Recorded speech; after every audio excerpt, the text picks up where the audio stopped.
Welcome to Relationship Exposed. In today's video, we dive into a story that will leave you questioning not just trust, but the very fabric of what it means to love someone who chooses the easy way out: silence.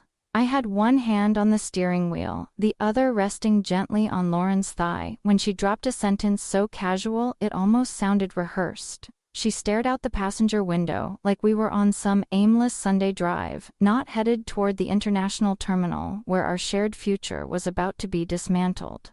"Zach," she said, her voice soft but steady, "I think we should take a little break while I'm away." I blinked. Once, twice. Maybe the hum of the traffic swallowed her words. I turned slightly toward her. "A break from what?"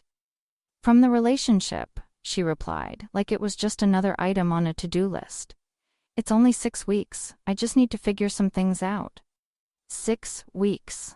That's how long her college reunion tour across Europe was going to last. 6 weeks of vineyard picnics in Tuscany, midnight hostel parties in Prague, and sun-kissed Instagram reels from Santorini. I'd helped her plan the entire trip, drove her to REI for that overpriced travel backpack she had her heart set on, split the Airbnb deposit in Mykonos, paid for her luggage upgrade, bought her a portable charger even. And now, as we approached the terminal, she was casually requesting a timeout from the life we were building. She reached for her bag without skipping a beat, smiled, almost cheerfully, and said, "You're still going to feed Bandit, right?" Bandit. Our dog. Well, mine technically, but she loved calling him ours when it suited her narrative. I pulled into the drop-off lane, parked. She unbuckled, leaned in for a goodbye kiss like everything was perfectly normal. I turned my face just slightly. Her lips brushed my cheek. "You're upset," she noted.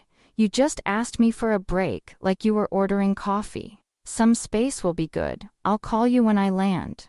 She walked into the terminal with a bounce in her step, like she hadn't just gutted me with a smile. At the security checkpoint, she turned and waved. I didn't wave back. That night, I sat on the couch with Bandit snoring at my feet, staring at my phone. No text, no call, no voicemail. The next morning, I tried calling her. Straight to voicemail. I opened Instagram. Her profile was gone. I thought it was a bug. I checked from my work account. Blocked. WhatsApp, blocked. Snapchat, silent. Even Venmo, gone. And that's when it hit me like a steel-toed boot to the chest. This wasn't a break. It was a vanishing act. An escape route disguised as a timeout. She didn't want clarity. She wanted distance, permanent and absolute. I stood in the kitchen, coffee going cold in my hands, and realized something that turned the tide inside me. I wasn't heartbroken. I was livid, furious that I'd been played, used, fooled, furious that I'd bought her a travel wallet with RFID protection while she was busy packing her freedom.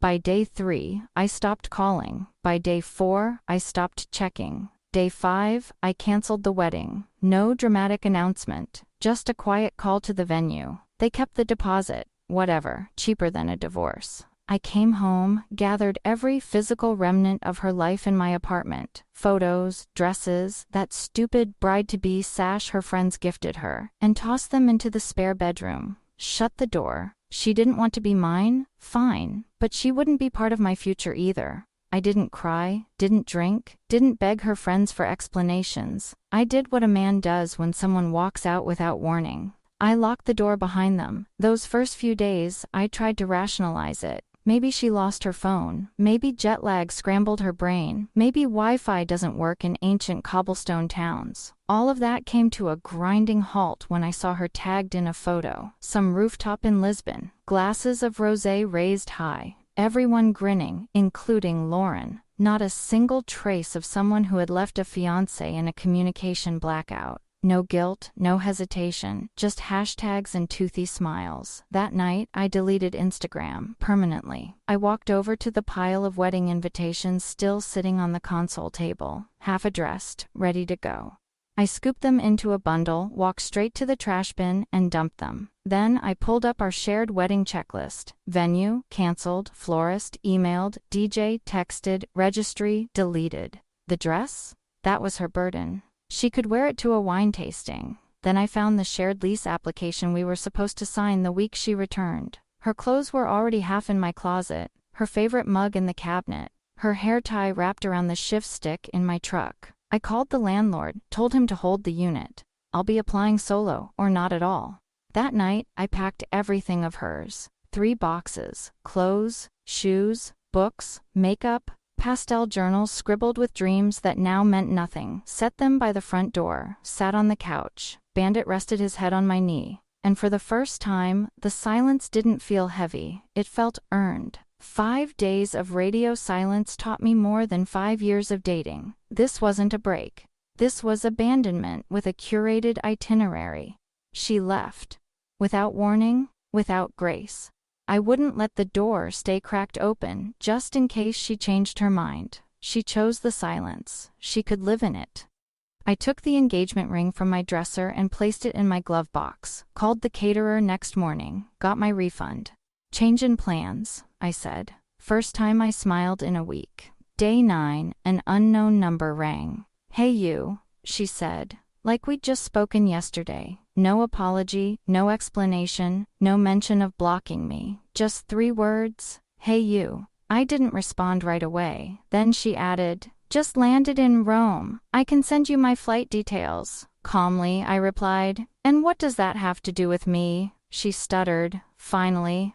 Zach, don't be like that. I told you I needed space. I hung up, tapped block. Later that day, I opened the wedding planning group chat. It had everyone, our parents, best man, maid of honor, cousins, her grandmother who typed in all caps. I typed, hey everyone, the wedding is canceled. Lauren chose to block all contact and disappear while overseas. I was left without explanation for over a week. Sharing this now so no one books flights or plans around an event that isn't happening. Thanks for understanding. The group lit up. Her cousin Derek. You okay, man? My sister. Wait, she ghosted you and then called like nothing happened? Her grandmother. I never liked that girl anyway. 20 minutes later, I received texts from a new number. Why would you embarrass me like that? We were on a break. I didn't block you. Must have been a mistake. Can we talk? So now the break had become a misunderstanding, and I was the villain. I took screenshots, posted them in the group chat. When someone disappears and resurfaces pretending nothing happened, that's not love. That's manipulation. I'm not playing that game.